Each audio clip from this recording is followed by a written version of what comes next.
கல்யாணம் ஆகாதவங்க குழந்தை இல்லாதவங்கெல்லாம் வந்துட்டு கருப்பு கோழி வாங்கி வந்து விடணும் கல்யாணம் ஆகும். ஹலோ கைஸ், இன்னைக்கு நாம் எங்கே வந்திருக்கோம்னு பார்த்தீங்கன்னா விழுப்புரத்தில் பல அமானுஷங்கள் நிறைந்த காளியம்மன் கோவில். இந்த கோவில் பார்த்தீங்கன்னா ரொம்பவே பழமையான 5000 வருஷத்து கோவிலுங்களாம்.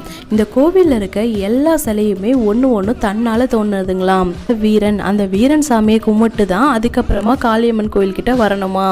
அது என்னன்னா, நம்ம வீரன் சாமி கிட்ட போயிட்டு ஒரு வேண்டுதலை வச்சோன்னா அந்த சாமி எடுத்துகிட்டு போயிட்டு காளியம்மன் சாமி கிட்ட சொல்லுவாங்களாம். அது மூலியமா நம்மளுக்கு எல்லாம் நல்லதுமே நடக்குமா. பில்லி சூனியம் ஏவல் ஏதாவது உங்களுக்கு வச்சிருந்தாங்கன்னா அதை எல்லாத்தையுமே தீர்த்து தருவாங்களாம். அது மட்டும் இல்லாமல் உங்களுக்கு எந்த ஒரு நோய் இருந்தாலும் அதையுமே சரி செஞ்சிருவாங்களாம். நீங்கள் தொடர்ந்து ஒரு 3 வாரம் வந்துட்டு இருந்தீங்கன்னா ஒரு வாரமாக உங்களோட பிரச்சனை எல்லாத்தையுமே இந்த சாமி சரி பண்ணுவாங்களாம். இந்த இடத்துல கொரத்தியம்மன் சாமியோட கோயிலை கட்டுறதுக்காக பள்ளம் தோண்டி இருக்காங்க. பள்ளம் தோண்டுக்குள்ளார 9 ஜாதி நாகம் அதுக்குள்ளார இருந்திருக்குங்க. அந்த ஜாதி நாகத்தை அவங்க என்ன பண்ணாங்கன்னா பிடிச்சிட்டு போயிட்டு ஜானகிபுரம் டேம்வாக்கம் இந்த இடத்துல எல்லாம் விட்டு இருக்காங்க. அந்த நாகத்தை அவங்க விட்டுட்டு வரதுக்குள்ளார மறுபடியும் அந்த நாகம் இங்கேயே வந்துருச்சுங்களாம். அதுக்கப்புறமா அங்கிருந்து ஒரு பெரியவர் சொன்னாராம், ஆதி நாகங்கள்லாம் ஜீவசமாதி அடைய போகுது, அதுக்கான ஏற்பாடு பண்ணுங்க அப்படின்னு சொல்லியிருக்காரு. அவங்க அதுக்கேற்ற மாதிரி அந்த 9 நாகங்களையும் ஜீவசமாதி அடையிறதுக்கு எல்லா ஏற்பாடுமே பண்ணி ஜீவசமாதி பண்ணியிருக்காங்க. அதுக்குள்ளார பார்த்தீங்கன்னா ஒரு வெள்ளை நாகமும் இருந்திருக்கு.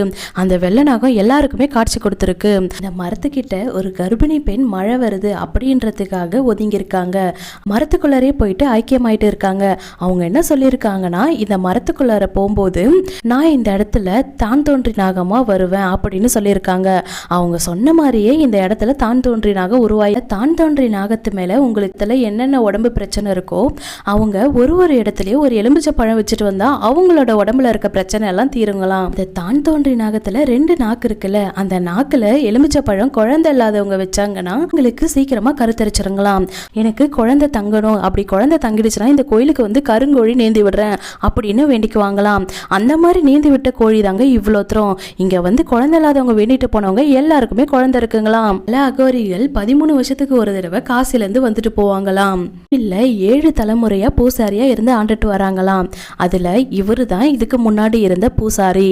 இவரும் இந்த இடத்துல ஜீவசமாதி அடைஞ்சிட்டாருங்களாம். கருவறையில இருக்க சாமிக்கு தேங்காய் தண்ணியிலையும் தேங்காய் எண்ணெயிலையும் தாங்க விளக்கேத்துறாங்க. இந்த சாமி மேற்கு நோக்கி அமைஞ்சிருக்கு. மேற்கு நோக்கி எந்த சாமியுமே அமைஞ்சிருக்காது. இந்தியாவிலே இந்த ஒரு சாமி தான் இந்த மாதிரி மேற்கு நோக்கி அமைஞ்சிருக்கு அப்படின்னு சொல்றாங்க. சூரியன் மறையக்குள்ளார அந்த சூரிய ஒளி வந்து சாமியோட முகத்துல பட்டு தான் மறையுங்களாம். அதுவுமே இங்க ஒரு ஸ்பெஷல்னு சொல்றாங்க. அது மட்டும் இல்லாம இங்க வந்து விளக்கு போடுறவங்க அவங்கவுங்க ஒரு விதமான பழத்துல விளக்கு போடுவாங்களாம். வாழைப்பழம், தேங்காய், மாதுளப்பழம், அந்த மாதிரி சப்போட்டா பழம், எந்த பழத்துல வேணாலும் விளக்கு போடுவாங்களாம். சப்போட்டா பழத்தை சாமியோட சூளத்துல சொருவுறாங்க.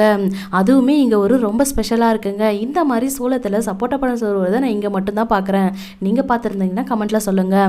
வீட்டில் ரொம்பவே யாராவது வாயாடுறாங்க, அப்படி இல்லைன்னா அக்கம் பக்கத்தில் உங்ககிட்ட ரொம்பவே சண்டை போடுறாங்க, உங்களோட ரிலேட்டிவ்ல உங்களுக்கு ரொம்ப தொல்லை கொடுக்குறாங்க பேசி இதுவுமே ஒரு ஸ்பெஷல் இருக்குங்களா. அது என்ன ஸ்பெஷல்னா, அவங்களோட பேரை சொல்லி இந்த பூட்டை எடுத்துட்டு வந்து இங்கே பூட்டணும்னா அவங்க உங்களுக்கு எந்த தொல்லையுமே கொடுக்க மாட்டாங்களாம். இதுக்கப்புறம் இந்த கோவில்ல என்னென்ன ஸ்பெஷல்லாம் இருக்கு அப்படின்றத பூசாரியோட மனைவி சொல்றாங்க. ஒரு ஏரியில இருக்கு, மேற்கு பார்த்து இருக்கு, அம்மா காளியும் துர்க்கியும் ஒன்னா இருக்கு. விழுப்புரத்துல இருந்து வந்ததுன்னா 3 கிலோமீட்டர்ல இருந்து வந்தா இந்த ஏரிக்கையில 2 கிலோமீட்டர்ல உள்ள வரலாம். போர்டு இருக்கும்.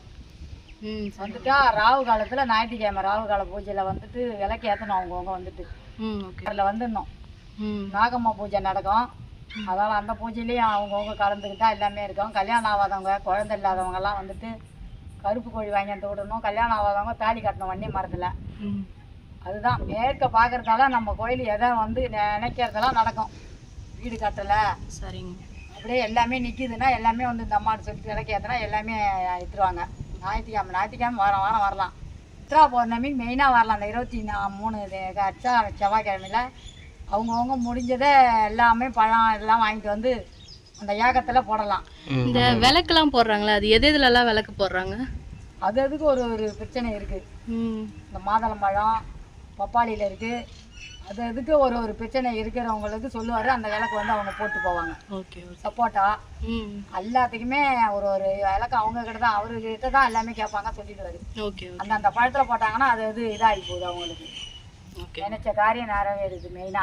ம். எலுமிச்சம்பழம் போடாதவங்க கல்யாணம் ஆகாத பொண்ணுங்க செவ்வாய்க்கிழமையில வந்து இந்த ராகு காலத்துல வந்து அந்த எலுமிச்சம்பழம் அரிஞ்சு விளக்கு போடணும். ஞாயிற்றுக்கிழமை போடலாம், வெள்ளிக்கிழமை போடலாம். இதுதான் இந்த சிறப்பாக இந்த பௌர்ணமி சிறப்பான பூஜை. இப்போ இந்த சித்ரா பௌர்ணமின்றது சுத்துப்பட்டு இந்த பூரா காலையிலே பால் குடம் எடுத்துட்டு முளைப்பாரி எடுத்துட்டு வராங்க. சுத்துப்பட்டு எல்லா ஊரும் காலையில அபிஷேகம் முடிஞ்சிட்டு 4 மணிக்கு வீரப்பனுக்கு அக்னி இது யாகம் வளர்த்துறாங்க. இங்க 6 மணிக்கு அக்னி சட்டி எடுக்கிறாங்க. அப்புறம் 7 மணி 7:30க்கெல்லாம் யாகம் ஸ்டார்ட் பண்ணிடுவாங்க. அவங்கவுங்க வந்து அந்த பழம்லாம் என்னென்ன நம்மளால முடிஞ்சதோ அந்த யாகத்துல போட்டுட்டு கலந்து போனா அம்மா சிறப்பான இது கொடுப்பாங்க. இப்போ வெளியூர்ல இருந்தெல்லாம் வராங்களா இங்க? சேலம், சென்னை, பாண்டிச்சேரி, கடலூர் எல்லாமே வராங்க. சுத்துப்பட்டு எல்லா ஜனமும் வராங்க. இப்போ சித்ரா பௌர்ணமிக்கு எல்லாமே வராங்க. Okay okay. கூட்டம் அன்னைக்கு வந்து பாத்தீங்கன்னா நீங்களே பாத்துடலாம், அவ்வளவு கூட்டம்.